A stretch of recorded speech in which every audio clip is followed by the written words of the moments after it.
देखिए आप कह रहे हो कि लागू नहीं, बार मोदी जी की बात करते हैं, वसुंधरा राजे की बात, वो भी आ रहा हूं, उस पर भी आ रहा हूं। पहले मैं केंद्र से शुरू करता हूं जी। आप जैसे अभी ये कह रहे हैं कि साहब ये हो रहा है, ये नहीं हो रहा है, योजनाएं तो जैसे एक ने कहा कि बैंक का तो ये योजना तो बना दी, लागू कैसे होगी? अभी मोदी जी एडमिनिस्ट्रेटिव रिफॉर्मेशन पर भी काम कर रहे हैं और उन्होंने इसके लिए IAS, IPS, सीनियर ऑफिसर्स और दूसरे लोगों के लिए कहा कि जो ऑनेस्ट नहीं है, जो कॉम्पिटेंट नहीं है, उसको रिटायरमेंट दो। ये अभी कानून ला रहे हैं। इस तरह से उन्होंने नई नई चीज, और उन्होंने कहा कि हमारा ध्यान, आपको लगता है प्रशासनिक सुधारों में अंत्योदय छिपा है? यस, प्रशासनिक सुधारों में भी और योजनाओं में भी, जैसे जैसे स्वच्छता अभियान, मकान बनाने की पॉलिसी, उनको रोजगार देने की पॉलिसी। कांग्रेस 60-65 साल से लोगों को भीख मांगने पर मजबूर कर दिया कि इनको टुकड़े डालते रहो और वोट लेते रहो। मोदी जी ने यहाँ पर अंत्योदय छिपा है। सुशील शर्मा जी पार्षद है जयपुर से और वो भी अपनी राय के साथ जुड़ रहे हैं। बताइए सुशील जी। नमस्कार। खड़ा करो गरीबों को। जी नमस्कार अश्विनी जी। जी सर नमस्कार, बताएं। सर मैं ये कह रहा हूँ कि ये दोनों ही पार्टियां जो है ना, वो गांधी जी के नाम को और दीनदयाल उपाध्याय के नाम को बेच के अपनी दुकान चला रही हैं। ये एक्चुअल में इनके सिद्धांतों पे चलते हैं, इनको पता ही नहीं कुछ को। तो कुछ नेता तो जानते ही इनके सिद्धांतों, खाली उनका नाम बेच रहे हैं। आज उनकी जयंती मना ली, उनका फोटो पे माला चढ़ा दी, उनके सिद्धांत इनको पता ही नहीं है कि क्या होना चाहिए। ये सिर्फ अपनी राजनीति कर रहे हैं, राजनीतिक रोटियां सेक रहे हैं इनके नाम पर, ताकि लोग गुमराह होते रहे। उनकी जो योजनाएं थी, उनकी जो सोच थी, वो रही नहीं था, वो खत्म हो गई। इन राजनेताओं के पास में कुछ बचा ही नहीं है अब कहने को। चलिए सुशील जी, बहुत बहुत धन्यवाद आपका। गुलाब बत्रा जी, सुशील जी की बात से आप सहमत है? आज स्थिति यही है, यथार्थ यही है राजनीति का?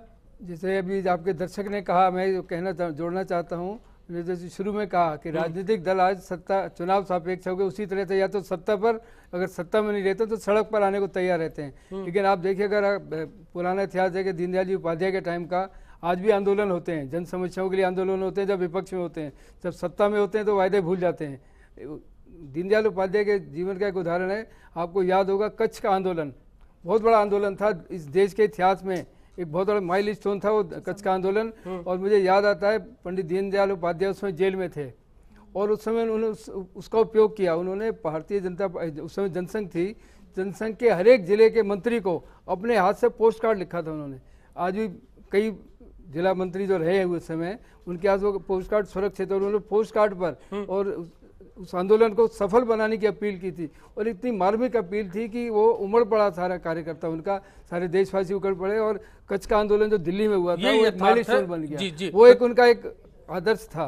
उस तरह का आंदोलन आज जो है, अगर हमारे सत्ता के आंदोलन होते हैं तो जाते हैं एक दिखावटी के लिए। प्रताप जी, ये जो गुलाब जी ने बात बताई वो बड़ी इंपॉर्टेंट है। मैं अश्विनी एक उदाहरण देना चाहता हूँ। एक मेरे मित्र हैं, नए नाथू सिंह जी नए आपकी पार्टी के विधायक बने हैं, तो एक दिन आए और बोलने लगे कैसे चलेगा प्रताप जी ऐसे, तो क्योंकि विधानसभा से तो 90,000 रुपये मिलते हैं, खर्चा हर महीने का 2.5 लाख रुपये हो जाता है। मैंने कहा क्यों होता है?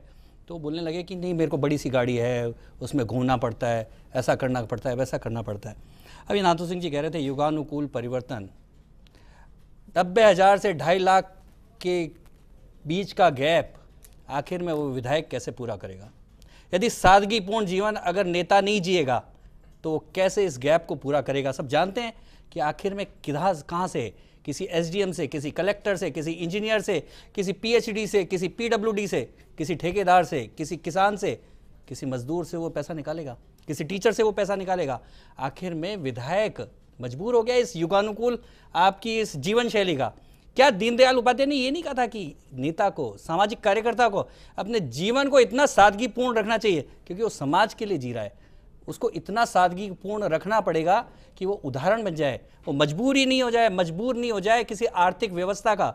और आज आपका नेता, आपका विधायक, आपका सांसद, आपका मंत्री, आपका प्रधानमंत्री इन अर्थव्यवस्थाओं का मजबूर हो गया है और आज इसलिए भ्रष्टाचार बढ़ गया है। इसलिए दीनदयाल उपाध्याय ज़्यादा प्रासंगिक हो गए हैं। आज दीनदयाल उपाध्याय के अगर सिद्धांतों पे चलें तो शायद मुझे लगता है कि आप भ्रष्टाचार मुक्त कर सकते हैं। प्रताप जी, आप कह रहे हैं जी, तो मूल बात आती है, जब चुनाव जीता है प्रतिनिधि, तो जब चुनाव आयोग को हिसाब देता है उसमें क्या ईमानदारी बरती जाती है क्या? बिल्कुल, सवाल सारे ईमानदारी से जुड़े हुए हैं। बहरहाल एक ब्रेक का वक्त है, ब्रेक के बाद तुरंत वापसी होगी। आखिरी दौर के लिए कैसे दीनदयाल उपाध्याय के रास्ते पर चला जा सकता है, आखिरी दौर में जानेंगे। देखते रहिए, बिग फाइट जारी।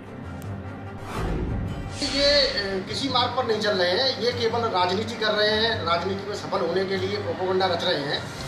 और केवल जनता को भ्रामक और बना रहे हैं, बेवकूफ़ बनाने की कोशिश कर रहे हैं। ताकि ये दीनदयाल जी जो हमारे बहुत बड़े नेता थे, उनके बताए हुए मार्ग पर चल रही है। ये अब अभी इसी वर्ष से इनको याद आने लगी है कि दीनदयाल उपाध्याय जी थे और ये रक्तदान शिविर लगवाकर लोगों को भ्रमित कर रहे हैं